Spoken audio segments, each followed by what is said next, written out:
The Cobalt Migration. Tom Luong Films, July 2, 2018. Julian Phillips. Chapter 5. Bog 777 at inbox.com, Flimsy Windows Creative. My name is Phil Corso, or Philip Corso. Some people know me as Charles, or Charlie. And also my name is James Alfonso Abrams, 3. I use other names, both official and unauthorized, in my work for the United States government. That is why my real name is not my real name. For example, and I know this all sounds strange, the majestic 12 KGB host at the Kremlin, in the USSR, insists the Galactic Foundation relay agent at a planet in the Arcturus star system, has their own name for little ol' me. Or someone like me, or anyone they communicate with. And that name is more like a series of numbers and symbols, used for interstellar reference, which is what the relay supposedly does. So I have many names, but my friends call me Phil. And yes, I'm Cobalt too, if only for being a liar. What does that really mean, Cobalt? What does it mean to you? The English language term references a refined elemental metal, or alloy, smelted from or taken out of mines. Cobalt is somewhat rare, often found in meteoric iron. Refined cobalt appears as a silvery gray metal, and is known for its deep blue pigment coloring, derived from the refined ore.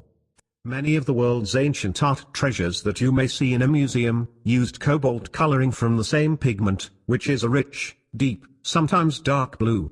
Woven fabrics, paintings, pottery and sculptures that apply cobalt for blue colors, will keep their essential color schemes for thousands of years.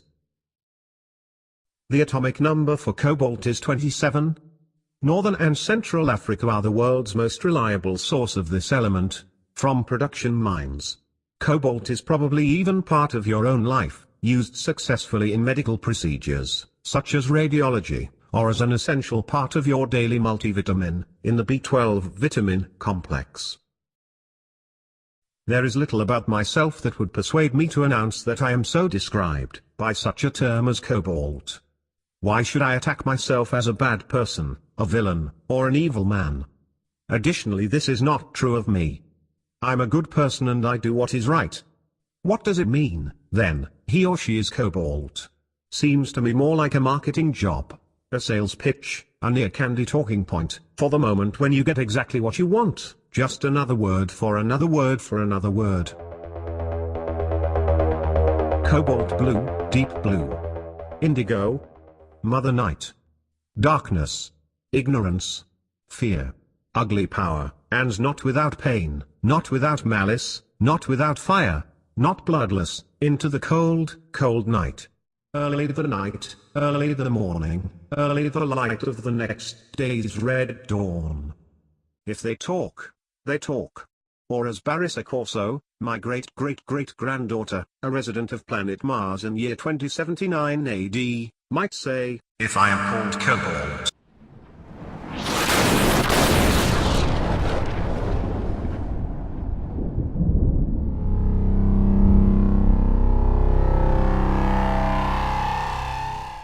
It may be for my habit of seething red-hot blackest anger and hatred, as World War II unfolded and then its end, concerning the Nazis and fascist spirit. Red-hot darkest cobalt anger and rage, of the war, the slaughter of innocents, the hell rooms, the vapid banality and brutal method, as the troops invaded the towns and cities, murdering anyone who opposed them, and then setting themselves up to rule things. The death camps, the genocide, the firebombings, all the bloody battles, learned perhaps of ancient Roman armies. So it was natural and normal for me, a soldier, to hate our enemy, while at war. Anyone who witnessed the same would agree. More bad news, because my hatred only hurt myself. Never hate anyone, is my advice. It's a waste of time and energy. As an intelligence officer, myself and a few others presided over the war's end, as the terrors of Nagasaki and Hiroshima descended on those people, and they all went to sleep in the poison dust. The effort on my part, for the Air Force and intelligence services, boiled my brain and heart until my soul shriveled up and died within me. never really restored to a love I knew or recognized. It was all too much. Whenever I use the name of James Alfonso Abrams, 3, I am only recognized by certain Chinese diplomats, at a certain time of year, in a certain place. Then and there, in dealings as a U.S. Air Force intelligence officer, imports of radiology equipment were the only known employment undertaken in public by a certain Australian businessman, that is, Mr. James Alfonso Abrams, 3. But beyond any public view, the Chinese diplomat was assured of course that I was a proper spy, if you will. The name and identity was simply a cover, for my own sake, a fake ID, a paper trail of official bureaucratic falsehood, to create me as a non-person, as false teeth. Any spy is Cobalt to any enemy. Including I suppose visitors from other planets and other galaxies. Aliens, that is, extraterrestrial sentient beings like ourselves, yet very, very different. There is no other way but to regard any of these UFO aliens as other than enemies. But this can change as well, over great distances, and vast ages of time. Spy versus spy, spy in the sky, with its inhuman eyes. How or why my new young Japanese wife Melu Tanaka, of the village of Torinoki, was kidnapped by UFO aliens, just weeks prior to the destruction via atomic bomb at Hiroshima, is a complete mystery to me even now. I know you don't believe me, it is just too strange and bizarre. The how and the why will always reside in the darkness of ignorance. But I can witness to the reality of the case, of Melu's anxiety, fear, confusion, lost days or missing time, and the imponderable belief of hers that she carries within her womb the gestation of a human baby conceived via artificial insemination, of an off-world extraterrestrial father, other than myself as her earth-born human husband. All of this is far too uncomfortable and stressful. The idea would drive anyone mad. It's unbearable. The journey via transport aircraft from New Zealand to Hawaii, and then to the United States of America, was uneventful and boring. The Douglas Skytrain twin-engine passenger airplane was designed to move troops overseas to foreign wars, and could seat about 60 people. Once aloft into the dreary clouds, the engines droned their gasoline-powered song into the empty sky, louder in our ears within, if only for our happy escape from the previous battles at Hiroshima and Nagasaki. By then 6 months later, the treaties of surrender were done, dipped in blood, and the hope of a real end to the Second World War was ahead. How could I explain to the other passengers that my young wife was in the grip of such delusions and hysterical ideas? Abducted by aliens? Alien babies? 20 hours into the 2-day flight schedule, it certainly did not matter. Melu was calm and accepting. We all had war stories, horrible things that had happened, and needing to share with others. But the worst was over. As much of the world in Europe and America rejoiced, the Allied victory became history. All that remained for survivors was to clean up the mess. Melu was quiet, half asleep, gazing out a small window port at small clouds and the blue-green Pacific waters far below. I had brought a case, with a series of official records and reports on the fallout and status of Japanese survivors, to go over. In 2 weeks I would present the same to the U.S. intelligence services at the FBI offices in Los Angeles. It was the type of work I was called upon for, tedious and mostly boring, ideal for long airplane flights, even in 1946, and with no laptop or wireless, either. I could not help myself but feeling I loved little Melu. But the sad fact is that my superiors in the Air Force, all the way back to Washington, D.C., had also called on me to marry Melu, and take her as my wife, for their own reasons. And this type of work certainly appealed, for she was a joyous, courageous and beautiful young woman. Melu stirred, a slender-eyed of a woman, hardly 30 years old. Philip. Here I am, Melu. We're still on the airplane? Yes. Only 4 hours to the west coast. She mewed like a cat would. Then Melu tilted further back and deeper into her seat, clutching her knees, her wool coat for a pillow. In so many ways, I did not really see her as she was, then, at all. This was not only an arrangement. We had a genuine relationship. though maybe not traditional. I was to take Melu as my wife for the purpose of bringing her back to America, from her ancestral Japanese home. The woman was an absolute delight to me, in every way, so without a doubt I would have found her by my side back home one way or another. And we had talked about this idea, once or twice, during the past 5 years. Our summer season regional fuel and mechanical accounts offices were in South Korea, and the only time I saw Melu was when I bought flowers for the small, unmarked U.S. Intelligence Services office there. Her father sold us electronics and radio gear, and she sold flowers. Crates and crates of flowers. 1,000 flowers per wooden crate, packed in straw, as perfect as she was. So I always thought of her that way. And I always will. And the thought of my sweet childlike Japanese love Melu, tortured and impregnated by UFO aliens, was too much.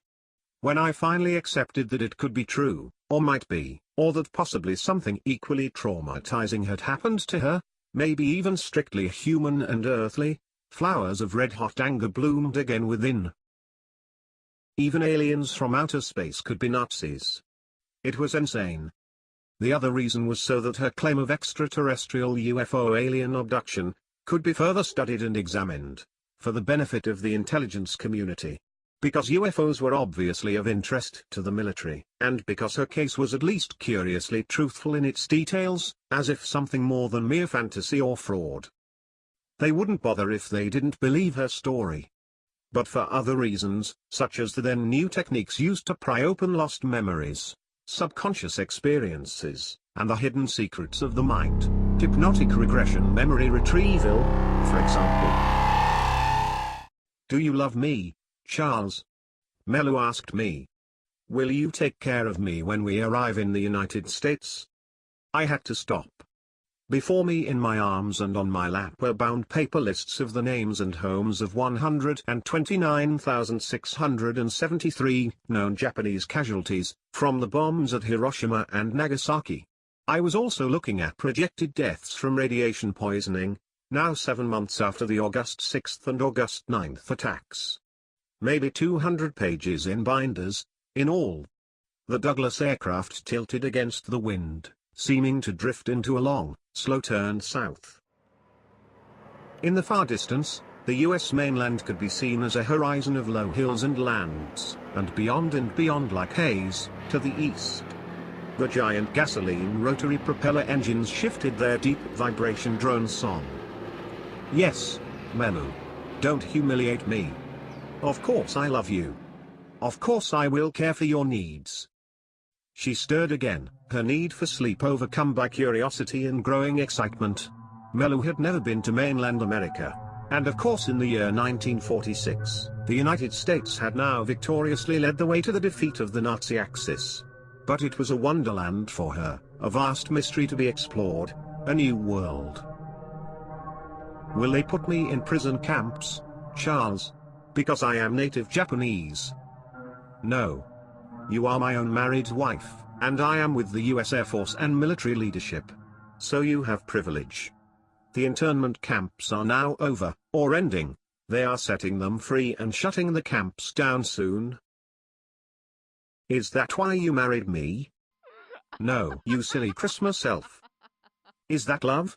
So I tickled her ribs gently, producing a shy laugh. The fear was slowly passing. The mystery of Melu's missing time was fading from significance. For just a moment the two of us together seemed almost normal. I picked up my papers again, making notes with a pen. "Melu, how old are you?" "You know that, Philip.